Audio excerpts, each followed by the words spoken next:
The Chinese authorities have plenty of ammunition left to stabilize their economy. So what is true for Europe that are still easing and what is true for the US who are starting slowly to tighten is not true for the emerging markets, it's not true for China. I always compare China's policy reaction today with Europe in the 1990s, where for the first time we had privatizations in Germany, telecom, and a boom and retail investors in the equity markets. And the Chinese tried to prevent those equity investors to have losses, which turned out to not be a wise policy, and I think they're not going to go there. China, in my view, will go through a correction that is ongoing, but at the end of the tunnel, I think they will come out stronger.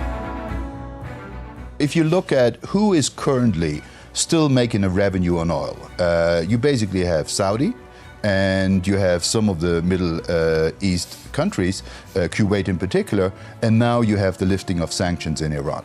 The rest of the countries used to have profitable oil production at 50, some only at 90. We're seeing a price that is very low, and the lifting of Iran sanctions, in my view, will continue to add supply. So I don't see a bottoming out of oil prices and a respiking anytime soon. I think if the Fed had not moved, we would see more volatility and more uncertainty in the market now. Right. But it's a counterfactual, so it's hard to prove.